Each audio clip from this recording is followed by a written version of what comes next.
qui suis-je? Enrico Mattioli déjà. Coucou maman.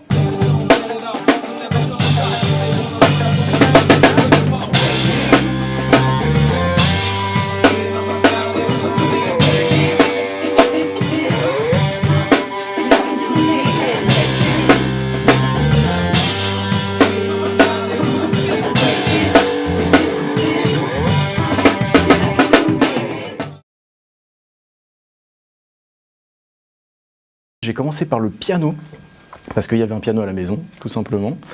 Mais en fait, mon rêve secret était de jouer de la batterie, mais mes parents ne voulaient pas, le bruit, tout ça, hein, tu connais. Et à mes 16 ans, mon frère, un jour je rentre de l'école et dans le garage je trouve une batterie. Mon frère m'avait acheté une batterie, Claudio, je te remercie. Et en fait, ouais, moi j'étais tombé amoureux de la batterie à un mariage. Il y avait un orchestre qui jouait. Et j'étais comme un fou, le batteur m'avait donné des baguettes et je tapais partout, j'ai saoulé tout le monde pendant toute la soirée. Enfin maintenant, je m'en rends compte maintenant que j'ai aussi des enfants de voir, ouais, bon, bref. Que j'étais chiant et du coup, c'est à ce moment-là que j'ai dit ouais, la batterie c'est trop bien. Et mon frère avait notamment un 45 tours de Police, Stuart Copeland. Alors là, voilà. Stuart Copeland.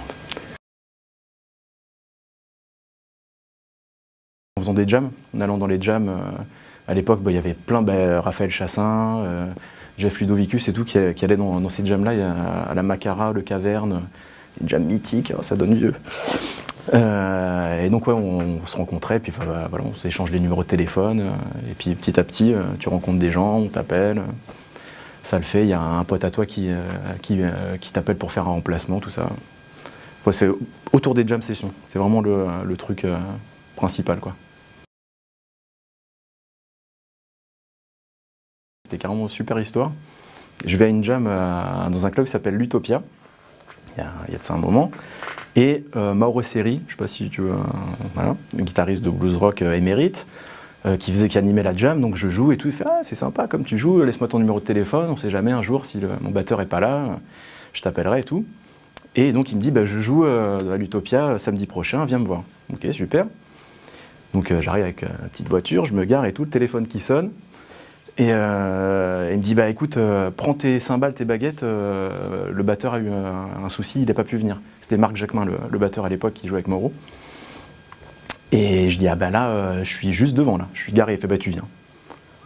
Ok, donc je rentre dans le club, donc je vois la batterie sans cymbales, batterie nue, il y avait la caisse claire quand même.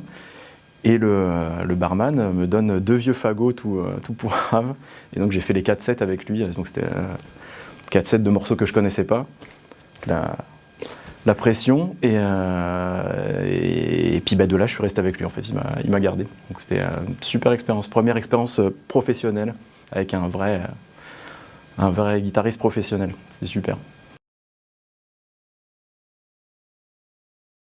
Je suis super content de jouer avec eux parce que équipe de fous, on rigole beaucoup, on fait de la super zik. Et en fait, je suis rentré avec eux, ils ont changé de formule il y a 2 ans et demi maintenant. Ouais, donc parce qu'avant, Habitation, c'était avec cuivre, choriste et tout. Et donc là maintenant, ça tournait plus vraiment hip-hop et hip-hop rock, quoi. Et donc moi, je suis arrivé à cette occasion-là, au changement d'équipe, parce qu'en fait, je connaissais l'ingénieur du son de Bita Sound, parce qu'il est aussi ingénieur du son avec Volo, avec qui je joue aussi.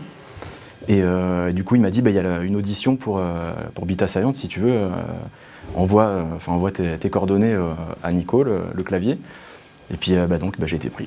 C'était super.